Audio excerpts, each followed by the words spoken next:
Nós temos um grande projeto, que é o projeto do GEF Terrestre, que tem 4 componentes muito importantes. O primeiro, de consolidação de áreas protegidas nos biomas Caatinga, Pampa e Pantanal. E um segundo componente que é de proteção de áreas no entorno dessas unidades de conservação. Um terceiro componente que é de restauração dos ecossistemas que estão envolvidos no entorno dessas unidades. Um quarto componente que é o de conservação de espécies, tanto de fauna quanto de flora. E é nesse componente que o Instituto de Pesquisa do Jardim Botânico do Rio de Janeiro atua diretamente. Cabe ao Centro Nacional de Conservação da Flora atuar no âmbito desse projeto na avaliação de risco das espécies da flora ameaçadas de extinção desses biomas, assim como também elaborar planos de ação para melhorar a situação das espécies consideradas ameaçadas de extinção. O Parque Nacional da Serra das Confusões é um parque misto. Quando ele foi criado com 503 mil hectares, era basicamente Caatinga. Mas depois da sua ampliação é que houve a absorção de áreas de outros biomas, como a Mata Atlântica e como o Cerrado. É uma Caatinga diferenciada, porque é uma floresta de altitude, uma floresta elevada, o porte elevado. Essas expedições, elas têm o objetivo basicamente de levantar dados inéditos de espécies ameaçadas ou pouco conhecidas ou até mesmo desconhecidas da ciência, de plantas e fungos aqui nessa região da Caatinga. É o único bioma exclusivamente brasileiro. Dentro do contexto do projeto também, um dos objetivos principais é fortalecer o manejo das espécies dentro das áreas protegidas, é fortalecer os planos de manejo, botar eles em prática de fato, porque você precisa necessariamente de conhecimento. É necessário que você saiba onde estão as espécies, quais são os números dessas espécies, quais são as ameaças que estão incidindo sobre ela.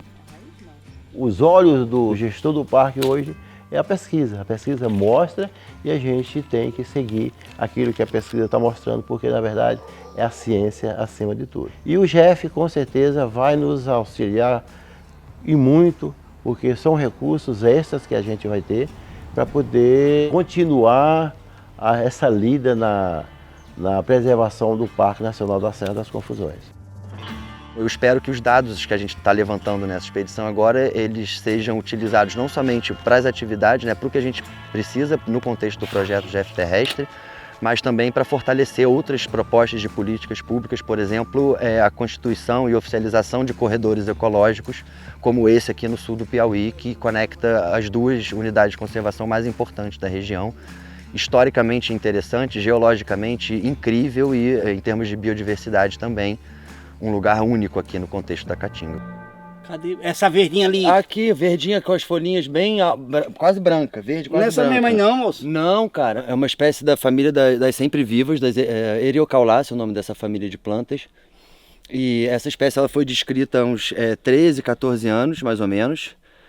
Depois de uma coleta que a gente fez aqui no Parque Nacional da Serra das Confusões, na localidade do Moquém, que é onde a gente está hoje, tentando encontrar novas populações. A gente não conseguiu acessar o topo da serra como a gente queria, que foi onde a gente tinha encontrado essa espécie da outra vez. É o Pepalanthus magistrae.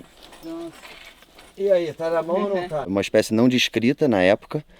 Ela foi depois cientificamente publicada num periódico científico com o suporte do especialista botânico nessa família. Na época a gente só conhecia um material coletado por nós aqui nessa região. A gente fez uma avaliação de risco preliminar para poder publicar o artigo, classificando ela como dados insuficientes. E nesse projeto agora, no GEF Terrestre, a gente está fazendo a avaliação dela integral de risco de extinção. E é uma das espécies alvo dessa campanha aqui na Caatinga, no Parque Nacional da Serra das Confusões.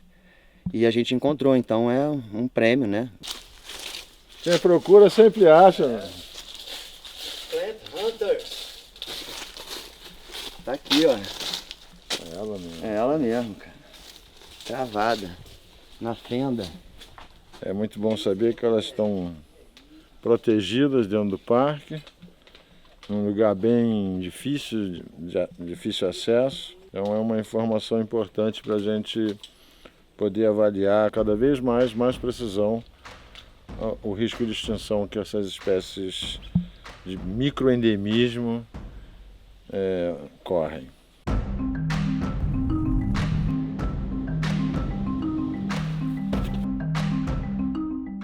está aqui, né, o Jardim Botânico, em parceria com o ICMBio, com os outros órgãos, é fundamental para todo o trabalho, todo o ciclo da biodiversidade trabalhar junto. Então é fundamental ter essa parceria, essa integração entre os órgãos.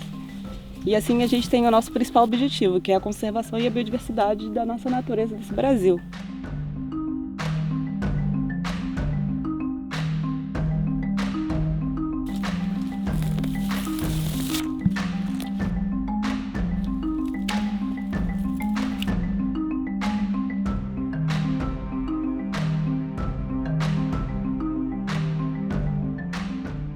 O projeto do GEF tem sido muito importante para a unidade, porque tem nos oportunizado desenvolver várias ações com recursos extra-orçamentários.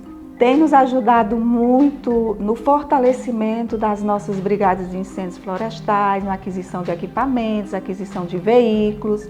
Por exemplo, nós estamos terminando de reformar um espaço dentro da unidade que vai servir de apoio para as brigadas, alojamento para as brigadas e também para os pesquisadores. Só foi possível com os recursos do GEF terrestre.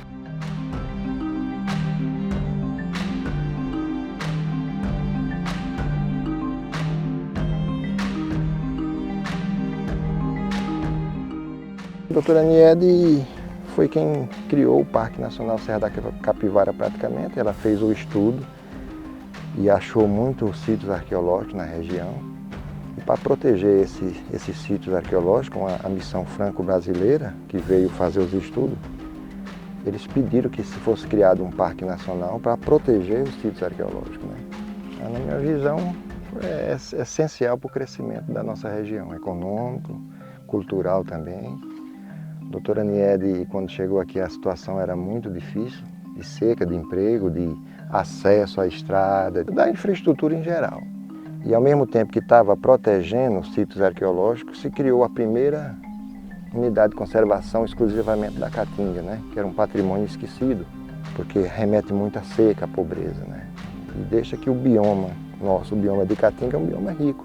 A ideia desde o começo da Niede, da equipe, quando criaram o Parque Nacional, era preservar não só o patrimônio cultural, que são os sítios arqueológicos, mas também o patrimônio natural, a parte ambiental. Mesmo porque a questão da vegetação ela é muito importante na região que hoje é uma região semiárida, porque a gente sabe que a vegetação é um amenizador climático. E um dos maiores problemas que a gente tem é a amplitude térmica, a diferença do horário mais quente do dia com mais frio de noite. Então, se a gente tiver a parte ambiental bem preservada, a gente tem também uma garantia de melhor preservação dos sítios arqueológicos.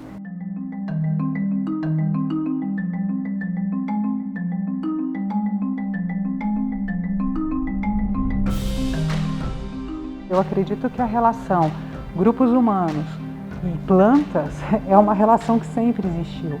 Então, você preservar essas plantas é você preservar também os aspectos culturais, não só do que a gente está falando de pré-história, mas também dos grupos humanos atuais. E a outra saiu muita água. Saiu muita, caraca! Como é a primeira, ela volta à água, fica guardando a água, sabe? E ela tem um sangue aqui, né? É.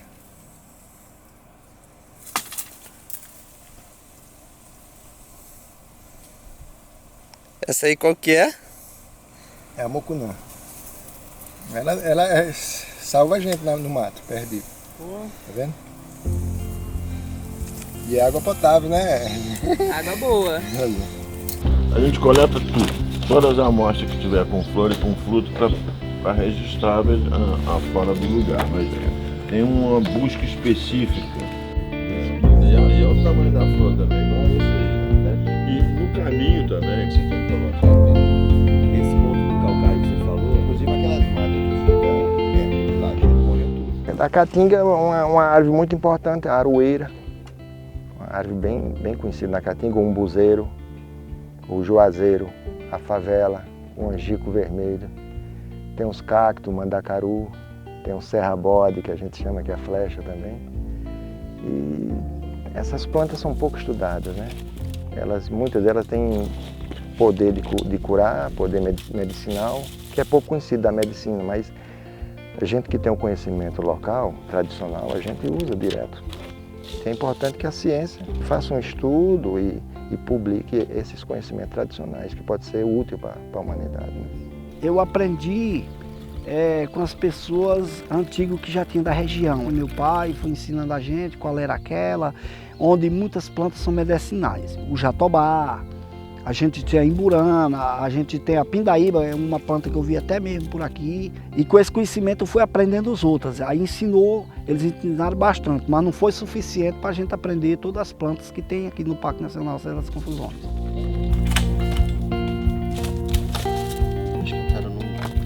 No cipole também. Ali é mufumbo, é esse aqui, ó. Aí.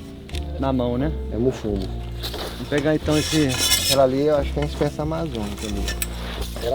Essa região aqui tem muito isso, ela né? produz uma bolota assim que as araras comem. É doce. É do tipo do ipê isso aí, não? Não. É aquela macaúba, não? Ela tem óleo, ela tem leite no... Não tem nada a ver com a macaúba Não, isso. não. É assim, é um fruto assim. Ali eu tô achando que é um cipó, chama pento de macaco. Eu tô achando que pode ser. Esse com flor aqui ou Não, o fruto, né? Não é o jatobá, né? É. Ah, pode ser, uma porque varezinha, né? pareceu o jatobá, mas não é. Vamos descer isso aí.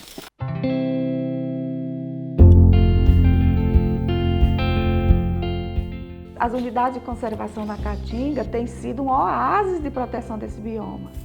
Então é preciso investir mais em pesquisa principalmente. O eixo principal do nosso trabalho, ele está sempre embasado pelas pesquisas. Eu costumo dizer que a nossa principal ação está num tripé: ciência, conservação e desenvolvimento sustentável. Aqui no desenvolvimento sustentável nós temos aí o turismo, as comunidades, e muitas pessoas da comunidade já estão fazendo ciência, pensando na conservação e no desenvolvimento sustentável. Pimenta rosa, né? Só que aí quando ela seca, ela abre 3, 4 florzinhas assim no fruto. Aí desce rodando. Aí fica pretinha, né? Aí tem um óleozinho na sementinha dela. Tem um óleozinho. E ela só produz na seca mesmo, no pico de seca. A Caatinga é um bioma que sempre foi um pouco negligenciado e tem muitas áreas ainda que requerem inventários, levantamentos florísticos, para a gente conhecer realmente o que tem e poder fazer avaliações mais consistentes. Todo esse conhecimento, ele fortalece a gestão da UC, fortalece as pessoas que trabalham aqui, dá mais elementos para os visitantes terem uma experiência mais interessante, então eu acho que é muito por aí, assim, o conhecimento como um alicerce para você melhorar as relações, a situação das pessoas, da área, do meio ambiente. Talvez hoje um dos maiores problemas que a gente viva seja o distanciamento que se criou entre a humanidade e o meio que nos cerca, né? E isso não faz o menor sentido. Dos exemplos positivos que se conhece do mundo, né, a conservação ela só funcionou quando ela incluiu as pessoas. E quando principalmente as pessoas que estão lá na linha de frente se empoderaram daquilo, foram apropriadas daquele processo e hoje lideram os processos de conservação. A gente está vivendo hoje um período de transformações muito radicais do meio ambiente, já pelo menos aí durante os últimos 300 anos, numa velocidade que a gente nunca foi capaz de transformar antes da Revolução Industrial. Ou a gente repensa, né, o que a gente precisa fazer, ou realmente a gente vai perder o rumo nessa toada, nessa sanha implacável por mais recursos, por mais exploração. A gente realmente não precisa mais disso, o que a gente precisa agora é uma outra estratégia.